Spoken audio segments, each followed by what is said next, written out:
नमस्कार दोस्तों। इस समय एक बहुत ज्यादा गंभीर विषय है और गंभीर विषय यह है कि भारत की अर्थव्यवस्था इतनी ज्यादा चरमरा गई है कि बेहद चिंताजनक स्थितियां हैं, लेकिन हमारी सरकार सोई बैठी है और सरकार को शायद ध्यान ही नहीं है कि देश सर्वोपरि है। सबसे पहले हमारा देश होता है। और मैं बताऊं कि स्थितियां क्या है। भारत की अर्थव्यवस्था सितंबर से भयंकर मंदी में डूब रही है और आगे और डूबने वाली है। स्थितियां आप समझ लीजिए। और ये जो हालात जिस तरह से बढ़ रहे हैं, उस श्रीलंका से भी बदतर हालात में हमें ले जाने की दिशा में ले जा रहे हैं। आप ये समझिए, भारत का विदेशी मुद्रा भंडारण जो है 600 बिलियन डॉलर के नीचे आ गया है। और इससे जो आगे का खतरा है वो मैं आपको बताता हूं कि सितंबर में बड़ी भयंकर स्थिति आने वाली, क्योंकि इसी सितंबर में भारत को, देश को 256 बिलियन डॉलर का विदेशी कर्ज का एक भुगतान करना है। और इसमें कितने पैसे लगेंगे और कितने जाएंगे आप समझ सकते हैं कि जब आपके पास 500 कुछ जो है बिलियन डॉलर ही बचा हो और ऐसे में 256 बिलियन डॉलर विदेशी मुद्रा भंडार चला जाए और हमारा विदेशी मुद्रा भंडार हर सप्ताह घटता जा रहा है, लगातार घटता जा रहा है। और इसकी स्थिति यह है कि अगले साल मार्च तक देश पर जो कुल कर्ज है वो 153 लाख करोड़ का करीब हो जाएगा।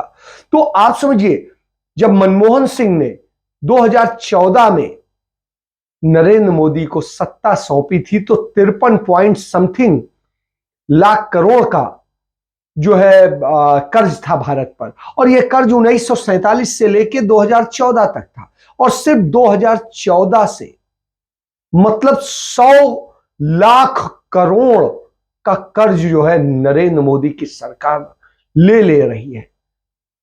किस लिए? कि उन्हें अपने खर्चे, अपनी अय्यासी, अपनी चीजों को पूरा करना है।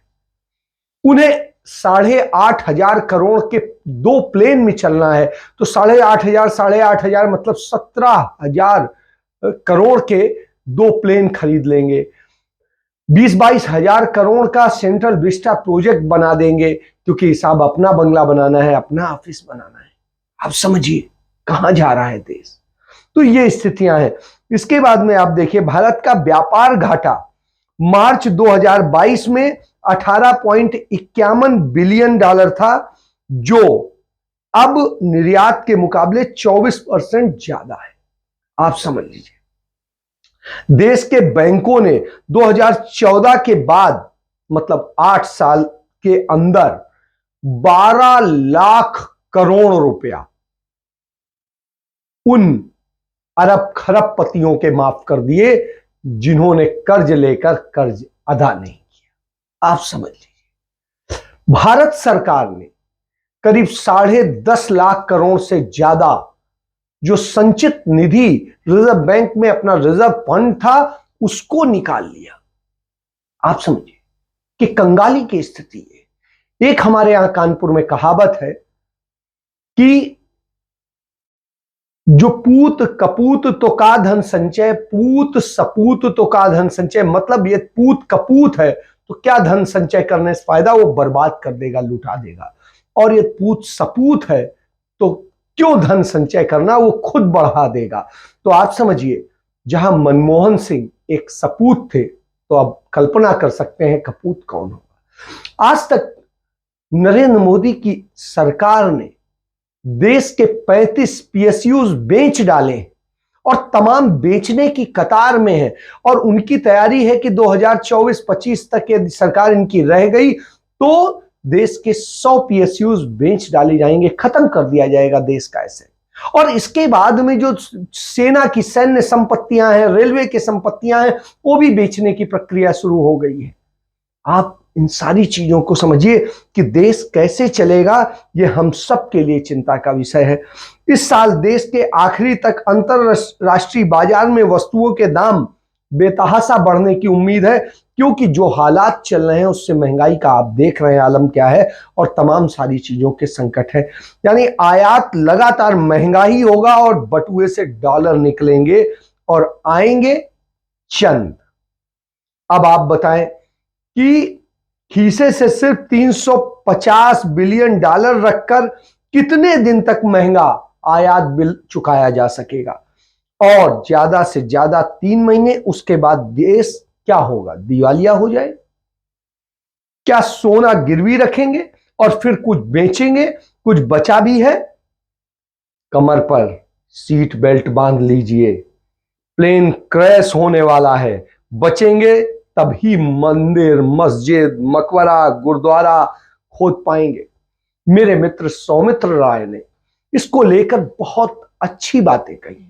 उन्होंने पूरे हालात बताए हैं, और उन्होंने जो हालात बताए हैं वो आप कल्पना नहीं कर सकते। उन्होंने जो बताया उसके मुताबिक भारत इतनी तेजी के साथ सरपट बुलेट ट्रेन की स्पीड में श्रीलंका की तरफ भाग रहा है। क्यों भाग रहा है? क्योंकि आर्थिक रूप से आपने बदहाल कर दिया, और इसके लिए कोई और कारण नहीं है, आपकी गलत नीतियां हैं।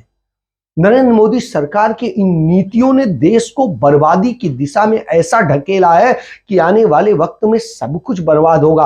आपने कोविड के दौरान देखा कि किस तरीके से हमारे लोग मर रहे थे, न उन्हें अस्पताल मिल पा रहे थे, न ऑक्सीजन मिल पा रही थी, न दवा मिल पा रहा था, न बेड मिल पा रहे थे, न एम्बुलेंस मिल पा रही थी, न सुविधाएं मिल पा रही थी। और हालात तो ये तक थे कि आप समझिए कि आदमी रोटी खाने के लिए मोहताज हो गया। आदमी मनरेगा में काम करने के बाद भी एक वक्त की रोटी खाना मुनासिब नहीं हुआ, और आज हालत यह है देश की, उद्योग धंधे सब कुछ बर्बाद हो गए, एमएसएमई सेक्टर खत्म हो गया है, लोग बर्बादी का शिकार हैं, बच्चों की शिक्षा बद से बदतर हो गई है, और हालात ये हैं स्वास्थ्य का आज भी कोई पुरसा हाल नहीं है। और इन सभी चीजों का, शिक्षा का, स्वास्थ्य का, सबका बजट कम कर दिया गया जिसका बढ़ना चाहिए था।